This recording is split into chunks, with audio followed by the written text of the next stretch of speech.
Now you are welcome in our channel Revolutionary Education.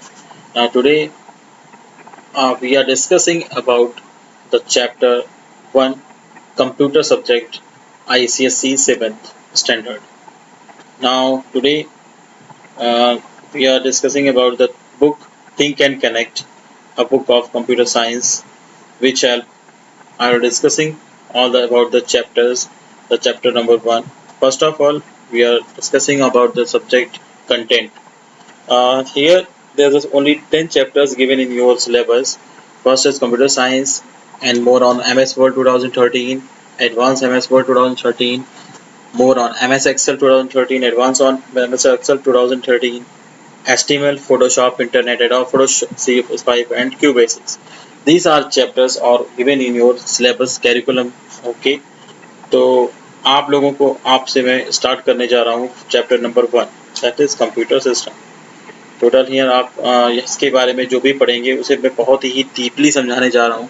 तो बिल्कुल इस चैनल को स्किप मत कीजिएगा, आप लगातार इसको देखते रहिए क्योंकि आपको बहुत सी नई चीज़ें इसमें जानने को मिलेगी जो कि आपको सिलेबस और इस चैप्टर को पढ़ने से तो बिल्कुल नहीं मिल सकती. सबसे पहले तो मैं बात करता हूँ कि कंप्यूटर सिस्टम कंसिस्ट करता है हार्डवेयर एंड सॉफ्टवेयर कंपोनेंट्स को. जो कंप्यूटर है वो एक डिवाइस है, एक इलेक्ट्रॉनिकली डिवाइस है जिसको हम इसलिए बनाए हैं कि हम लोगों को काफ़ी ईजीनेस रहे. और जो कंप्यूटर सिस्टम है उसमें दो चीज़ें होती हैं, हार्डवेयर और सॉफ्टवेयर मोस्टली. इसके अलावा कंप्यूटर सिस्टम रन ही नहीं कर सकता. First thing is hardware. Mostly आप लोगों ने देखा होगा कोई भी सिस्टम कंप्यूटर को, तो उसके ऊपर उसको टच करके उसको देख के आप पहचानते हो कि ये क्या है, एक कंप्यूटर सिस्टम है, एक ऑपरेटिंग डिवाइस है. तो ये सारी चीज़ें जो होती हैं हार्डवेयर कहलाती हैं एक्चुअली, जिनको हम टच कर सकते हैं. ये जैसे कि डिस्क हो गई, डिस्क ड्राइव हो सकती है, आपकी डिस्प्ले स्क्रीन हो सकती है, उसमें कीबोर्ड हो सकता है. ये सारी चीज़ें क्या हैं, प्रिंटर बोर्ड वगैरह, ये सब हार्डवेयर है. एक्चुअली हार्डवेयर जो होते हैं वो एक कंप्यूटर के पार्ट होते हैं. बिना उसके कंप्यूटर एग्जिस्ट ही नहीं कर सकता, बिकॉज जब हार्डवेयर ही नहीं होगा तो कंप्यूटर चलाएंगे कैसे. तो सॉफ्टवेयर जैसे एक दूसरी चीज़ होती है सॉफ्टवेयर. जो हार्डवेयर और सॉफ्टवेयर दोनों को जो है एक्सपेंड एक साथ मिला के हम क्या करते हैं, कंप्यूटर बनाते हैं. हार्डवेयर को हम फर्दर कैटेगराइज कर सकते हैं दो टाइप में. एक होता है इंटरनल हार्डवेयर और दूसरा होता है एक्सटर्नल हार्डवेयर. इंटरनल हार्डवेयर और एक्सटर्नल हार्डवेयर के लिए दो कुछ चीज़ें यहाँ पे दी हुई हैं. दिस आपको सामने दिख रही हैं कुछ आइटम्स यहाँ पे. ये सारे के सारे हैं इंटरनल हार्डवेयर, एक्सटर्नल हार्डवेयर. और उसके अलावा जो सेकेंड में पेज पे आपको दिखाऊंगा ये सारे के सारे क्या हैं, एक्सटर्नल हार्डवेयर. पर क्योंकि मैं आपको लाइव वीडियो दिखा रहा हूँ तो आप बिल्कुल इससे सेटिस्फाइड होने वाले नहीं हैं. इसलिए मैं आपको दिखाता हूँ कि कंप्यूटर का जो पूरा स्ट्रक्चर है वो कैसे बनता है. ये सब जो एप्लीकेशंस होती हैं वो सॉफ्टवेयर होते हैं. सबसे पहले हम इंटरेक्ट होते हैं दो टाइप के सॉफ्टवेयर से, देन हम इंटरेक्ट होते हैं हार्डवेयर से. सबसे पहले जो होता है यूज़र जो होता है वो हम लोग होते हैं यूज़र. और यूज़र क्या कहता है, किसी भी एप्लीकेशन को एक्सेस करता है. जैसे आप लोग MS वर्ड को एक्सेस करना चाहते हो या किसी भी एप्लीकेशन को एक्सेस करना चाहते हो. फिर क्या होता है ऑपरेटिंग सिस्टम, जो कि आपके सिस्टम में पहले से पड़ा हुआ है, विंडोज़ वगैरह, इन सब के थ्रू वो एप्लीकेशन एक्सेस होता है. और देन ये जो सॉफ्टवेयर पड़ा होता है ऑपरेटिंग सिस्टम, ये कहाँ पड़ा होता है, फाइनली ये हार्डवेयर में पड़ा होता है. तो मेनली आप देखिए सबसे बेस में क्या है आपके हार्डवेयर, देन ऑपरेटिंग सिस्टम, फिर एप्लीकेशन एंड देन यूज़र. ये सबसे मेन क्या होता है इसमें, हार्डवेयर. तो आप देखते हैं, आपको मैं दिखाता हूँ कि कंप्यूटर में हार्डवेयर कौन कौन से होते हैं. तो कंप्यूटर हार्डवेयर मैं यहाँ पे डाल देता हूँ सिंपल से. तो देखिए कई सारे हार्डवेयर आपके सामने आ गए. सबसे मेन चीज़ है आपको मैं बताता हूँ कि ये जो हार्डवेयर्स होते हैं ये सारे के सारे कंप्यूटर के ऐसे पार्ट होते हैं जो कि जिनको हम टच कर सकते हैं, देख सकते हैं. इनको मैंने बताया था अभी दो कैटेगरीज में इनको हम बांटते हैं, एक तो इंटरनल हार्डवेयर, एक एक्सटर्नल हार्डवेयर. तो मैं आपको कंप्यूटर के हार्डवेयर दिखाता हूँ, वो भी इंटरनल हार्डवेयर. इंटरनल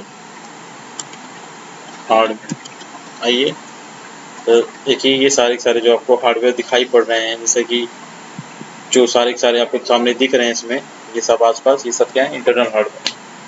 जैसे कि floppy drive, CPU, hard disk, optical drive, RAM, CPU processor, motherboard, SMPS power supply, system cooling fan, ये सारे हार्डवेयर जो होते हैं ये कहाँ फिट होते हैं?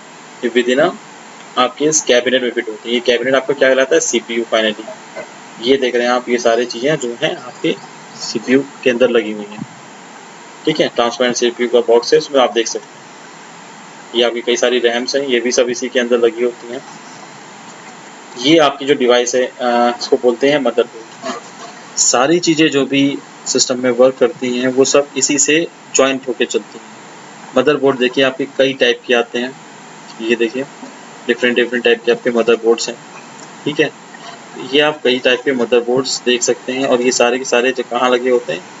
सिस्टम में। ये देख रहे हैं आप, सारी की सारी पावर सप्लाईज वगैरह सब कुछ कहाँ लगा है? With in a motherboard. Motherboard आपके सिस्टम्स को केवल चलाता ही नहीं, ये सारे सिस्टम में करेंट, प्रोसेसिंग वगैरह सब कुछ, सबके लिए यही एक रिस्पॉन्सिबल डिवाइस है। ठीक है, तो ये मेन आपके फीचर्स हो गए जो कि मदरबोर्ड के बारे में आपको मैंने बताया। और इसमें भी सबसे मेन चीज़ होती है आपका ये प्रोसेसर। जो प्रोसेसर होता है ये कई टाइप का आता है। आजकल जो प्रोसेसर आने वाले हैं वो अपडेटेड वर्जन में i3, i5, i7 और अब i9 भी आ चुका है। ठीक है, इससे पहले जो सीरीज़ थी वो पेंटिनम 2 से लेकर पेंटिनम 3, पेंटिनम 4 तक आती थी, और उससे भी पहले कई सारे प्रोसेसर्स आते थे। और ये सारे जो प्रोसेसर्स होते हैं, जैसे ये इंटेल कंपनी का प्रोसेसर आपको सामने दिख रहा है, इसके अलावा भी AMD कई सारी कंपनियां प्रोसेसर्स बनाती हैं। ठीक है, और ये सारे प्रोसेसर्स होते हैं। इसके अलावा ये सब हो गया आपके इंटरनल हार्डवेयर। आइए एक्सटर्नल हार्डवेयर की भी बात कर लेते हैं। एक्सटर्नल हार्डवेयर में आपको जो डिवाइसेस दिख रही हैं वो हैं ये जो सिस्टम आपको दिख रहा है ये ओल्ड वर्जन सिस्टम है, ये पहले यूज़ होते थे। आजकल के टाइम पे जो सिस्टम यूज़ होते हैं वो कुछ इस तरीके से दिखाई देते हैं, फ्लैट स्क्रीन वगैरह। और सारे के सारे जो एक्सटर्नल हार्डवेयर्स हैं उसमें आपके कौन कौन से हार्डवेयर हैं मैं ये भी बता देता हूँ आपको। ये देखिए आप सिस्टम में देख रहे हैं, प्रिंटर है, प्लॉटर है, ये सारे जो माउस हैं, आपका माइक है, और ये जितने भी आपको दिख रहे हैं ये सब क्या है? एक्सटर्नल हार्डवेयर है। ठीक है, ये एक्सटर्नल हार्डवेयर से ही सबको आपको दिख रहे हैं, ये अलग अलग कैटेगरी, रैम, PD, ये सब आपके एक्सटर्नल हार्डवेयर के ही पार्ट्स हैं। यहाँ तक कि आपके जो मोबाइल हैं, पेजर डिवाइस है, गेमिंग डिवाइसेस हैं, वेबकैम हैं, ये सब चीज़ें हैं, जितनी भी चीज़ें सब आपको एक्सटर्नल हार्डवेयर ही होते हैं। ठीक है, ये वाईफाई डिवाइस, ये कंप्यूटर, लैपटॉप, ये हर चीज़ क्या है? एक जो इंटरनल हार्डवेयर है वो, ये दिस इंटरनल हार्डवेयर के पार्ट्स हैं, और ये सारे एक्सटर्नल हार्डवेयर के पार्ट्स हैं। ठीक है, तो इस तरीके से ये सब एक्सटर्नल हार्डवेयर्स होते हैं। आइए अब आपको मैं ले चलता हूँ कुछ कंप्यूटर सॉफ्टवेयर के बारे में बताता हूँ। ये हार्डवेयर के अलावा कंप्यूटर सॉफ्टवेयर्स क्या रोल प्ले करते हैं और ये सॉफ्टवेयर होते क्या हैं। By the icon I think आप लोग समझ जाएंगे कि ये सारे जो आपको दिख रहे हैं सामने, जैसे ये MS वर्ड है, ये पावर पॉइंट है, ये एंड्रॉयड है, ये सब क्या है? लिनक्स है, ये मैक है, सब सॉफ्टवेयर हैं, ये ब्राउज़र हैं। ये सब सॉफ्टवेयर क्या करते हैं? हम लोगों को वर्क में हेल्प करते हैं, अब इनके थ्रू अपना वर्क कर पाते हैं। ये सब फेसबुक, ये इंस्टा जो भी आप यूज़ करते हैं, व्हाट्सएप वगैरह, हर चीज़ एक सॉफ्टवेयर है। कई सारी कैटेगरीज होती हैं आज के टाइम पे, तो बिलियंस ऑफ सॉफ्टवेयर यूज़ होते हैं, चाहे वो लैपटॉप पे हो, चाहे फ़ोन पे हो, चाहे डेस्कटॉप पे हो। तो ये सब कई टाइप के सॉफ्टवेयर यूज़ होते हैं। इसमें जो सॉफ्टवेयर जो कैटेगरी है वो सिस्टम सॉफ्टवेयर होती है, application software, embedded software, proprietary software, free software, open software, ये सब क्या है? इसकी कैटेगरीज। इनके थ्रू हम क्या करते हैं? इस टाइप ऑफ सॉफ्टवेयर से ही अपने सिस्टम को कनेक्ट करते हैं और multiple of programs, multiple of task को हम परफॉर्म करते हैं। तो चलिए आइए आगे बढ़ते हैं। आप आगे देखते हैं कि हम हमारा जो नेक्स्ट टॉपिक है वो है नंबर सिस्टम। नंबर सिस्टम क्या करता है? नंबर सिस्टम का मतलब होता है जो नंबर्स हम पहचानते हैं वो होते हैं डेसिमल नंबर सिस्टम, और जो कंप्यूटर नंबर सिस्टम पहचानता है वो है बाइनरी नंबर सिस्टम। हमारे नंबर सिस्टम में टोटल डिजिट्स होती हैं 0 to 9, टोटल 10 डिजिट्स, और कंप्यूटर में केवल बाइनरी नंबर में होती है 0 और 1। तो ये जो नंबर सिस्टम है इसको हम कैसे समझते हैं, इसमें आपके बहुत ही क्लियर दिया हुआ है। पहली चीज़ जो दी है वो है बाइनरी नंबर सिस्टम। वैसे इसका बेस जो होता है, क्योंकि 2 नंबर होते हैं इसलिए बेस ऑलरेडी इसका 2 ही होता है। और इसको 1001 इस तरीके से लिखा जाता है। अगर हम बाइनरी को चेंज करना चाहते हैं फ्रॉम द डेसिमल तो हम एलसीएम निकालते हैं और 2 से उसको हम डिवाइड करते जाते हैं लास्ट। जो भी हमें रिमाइंडर होता है वो हम साइड रखते हैं और इस तरीके से हम लास्ट तक 1 तक उसको हम डिवाइड करते हैं। इसमें सबसे ऊपर जो नंबर होता है ये होता है LSB, लीस्ट सिग्निफिकेंट बिट। सबसे नीचे वाला होता है MSB। हम इसको MSB टू LSB के ऑर्डर में लिखते हैं, नीचे से ऊपर के ऑर्डर में, और उसके बाद में बेस 2 लगा देते हैं। तो ये क्या हो जाता है, एक बाइनरी नंबर हो जाता है। अब हम डेसिमल नंबर सिस्टम की बात करते हैं। डेसिमल नंबर सिस्टम में क्योंकि मैंने बताया था 0 से लेकर 9 तक नंबर्स होते हैं, तो इसका बेस 10 होता है, ठीक है। और बाइनरी नंबर्स, अब क्योंकि हमने बाइनरी नंबर्स को डेसिमल से बदला है तो हमें डेसिमल से भी बाइनरी बदलना होगा, क्योंकि कंप्यूटर तो दोनों काम करता है। तो इसको समझने के लिए क्या करते हैं, ये हमारे जो नंबर होते हैं ये होते हैं एक्चुअली बेस वैल्यू। जैसे बाइनरी नंबर दिया है बेस 2 में, ये क्या है, ये इसकी एक बेस वैल्यू है। और पोजीशंस क्या होती है, हम राइट टू लेफ्ट 2 की पावर में इसको हम काउंट करते हैं। तो 2 की पावर लेफ्ट मोस्ट होगी 0, फिर उसके बाद 1, फिर 2, इस तरीके से हम पोजीशनिंग वैल्यू देखते हैं। और इससे हमें क्या निकलता है, वेट। और फिर हमें एक सीरीज तरीके से इसको सॉल्व करते हैं, सबको प्लस करते जाते हैं मल्टीप्लाई करके बेस वैल्यू के साथ, तो हमें लास्ट में हमारा जो डेसिमल नंबर है वो निकल जाता है। इसको हम बेस 2 में लिख लेते हैं। इसी तरीके से ऑक्टल नंबर सिस्टम में हमारे टोटल नंबर होते हैं 0 से लेकर 7 तक। इसके लिए हम क्या करते हैं, टोटल 8 नंबर से होते हैं, तो इसलिए इसका बेस भी क्या होगा, 8 होगा।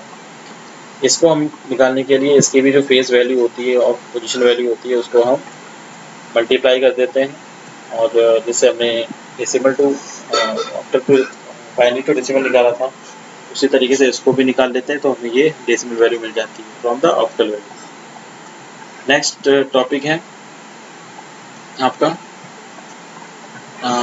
Hexadecimal number. हेक्साडेसिमल नंबर में क्योंकि हमारे जो नंबर्स होते हैं टोटल 0 से 9 तक तो नॉर्मल होते हैं, जैसे ये डेसिमल में होते हैं, प्लस यहाँ पे 10 से लेकर 15 तक, इनको हम A से लेकर अब तक पढ़ते हैं कैपिटल्स में। तो टोटल नंबर्स हो गए आपके 0 से 15 तक, दैट इज 16 नंबर्स। तो इसका बेस जो है वो 16 होता है। इसमें भी सेम वही काम है कि जो है पोजीशंस होती है और वेट को हम उसी तरीके से बाइनरी के तरीके से ऑपरेशन को परफॉर्म करते हैं और हम हेक्साडेसिमल टू डेसिमल चेंज कर पाते हैं। इसी तरीके से हम किसी भी चीज़ को डेसिमल टू अगर किसी बेस में करना है ऑक्टल या हेक्सा में, तो हम उसको उसी तरीके से डिवाइड करेंगे और उसका जो रिमाइंडर होगा उसको रखते जाएंगे और MSB टू LSB काउंट कर लेंगे, तो हमारा ये काम हो जाएगा। देखिए लास्ट में आपको शायद एक प्रोजेक्ट भी देता है यहाँ पे, तो मैं बताता हूँ। ये जो प्रोजेक्ट में आप जो डिवाइस देख रहे हैं ये है एक पेन ड्राइव, और ये दूसरा क्वेश्चन है कि ये इंटरनल हार्डवेयर है कि एक्सटर्नल है, तो ये एक्सटर्नल हार्डवेयर है क्योंकि ये सिस्टम के बाहर यूज़ होता है। दूसरी चीज़ है what is the use of device, तो ये डिवाइस का यूज़ क्या होता है, डेटा को इंटरनल और लेना और डेटा को सिस्टम में स्टोर करना, ये सारी चीज़ों का काम करता है। ऐसे डेटा को हम लोग कैरी कर सकते हैं। और which of the program has been shown here. एक और चीज़ बता दूँ कि पेन ड्राइव तो डिफरेंट शेप में आती है और डिफरेंट स्पीड की भी आती है, ठीक है। तो पेन ड्राइव जो कम वैल्यू की होती है, जिसके प्राइस कम होते हैं, उसकी स्पीड कम होगी कंपैरिजन, और जिसकी हाई वैल्यू होगी तो इसकी स्पीड भी ज़्यादा होगी। उसके बाद जो which program has been shown here, ये जो प्रोग्राम आपको दिख रहा है ये टोटल हमको कहाँ मिलता है, मैं दिखा देता हूँ आपको। सिस्टम में जब जाते हैं आप तो सबसे पहले यहाँ पर जाके एक्सेसिबिलिटी ढूंढते हैं। कोई भी आपका ऑपरेटिंग सिस्टम हो, सब में एक्सेसिबिलिटी आपको मिलती ही मिलती है, ठीक है। अगर एक्सेसिबिलिटी नहीं मिलेगी तो इस टाइप से ये मिलेगा। यहाँ पे जाएंगे और आप जाके यहाँ पे जो कई सारे जो प्रोग्राम्स होते हैं उसमें से आप अपना जो प्रोग्राम है वो ढूंढ पाएंगे। अगर आपको ऐसे ढूंढने में टाइम लग रहा है तो मैं आपको एक शॉर्टकट ट्रिक भी बताऊंगा, ठीक है। देखिए यहाँ पे विंडोज़ एक्सेसरीज दिया है, विंडोज़ एक्सेसरीज में जाएंगे और ये जो है पेंट ओपन कर पाएंगे, ये देखिए। दूसरी चीज़ है कि ये जो पेंट हम यहाँ से भी ओपन कर सकते हैं, PA डाल के। देखिए पेंट ओपन हो गया। इससे क्या होगा, हम डिफरेंट जो है चीज़ों को जो है ड्रॉ कर सकते हैं इसमें, और पेंट भी कर सकते हैं। पेंट कैसे करते हैं, जैसे हमने यहाँ पे कलर लिया और हमने इसको जो है ड्रॉ करके इसको पेंट कर दिया, ठीक है। तो ये पेंटिंग का भी वर्क करती है। तो ये हो गया आपका MS पेंट, इसको पेंट कहते हैं। इट इज सॉफ्टवेयर और नॉट, तो ये सॉफ्टवेयर है, बिल्कुल है। वाई? क्योंकि हम लोग सिस्टम में यूज़ करते हैं, तो ये हमारा सिस्टम सॉफ्टवेयर हो गया और एक यूटिलिटी सॉफ्टवेयर है। और what is the use of this program, तो ये पेंटिंग के लिए यूज़ होता है, ठीक है। तो आई थिंक सारे टॉपिक्स क्लियर हो गए। और अगला जो आपका चैप्टर है वो MS वर्ड है, उसमें सारी चीज़ें जो है मैं आपको इसी तरीके से बताऊंगा। तो उसके लिए आप जो है चैनल को लगातार देखते रहें, और अगला भी मैं आपको आज कुछ ही दिनों में अपलोड करूंगा इस चैनल पे, तो आप इसको आराम से यहाँ से देख सकते हैं, ठीक है। जो फिर आपको चैनल कैसा लगा, कैसे इसमें जो वीडियोज़ है वो कैसे हैं, इन सब चीज़ों के सुझाव देने के लिए आप कमेंट बॉक्स में टाइप भी कर सकते हैं, और साथ साथ में इसको लाइक और कमेंट करना ना भूलें। और साथ साथ में अगर आपने सब्सक्राइब नहीं किया है तो सब्सक्राइब भी करें, ठीक है। थैंक्स फॉर वॉचिंग, और मिलते हैं हम लोग अगले वीडियो में, तब तक के लिए बाय।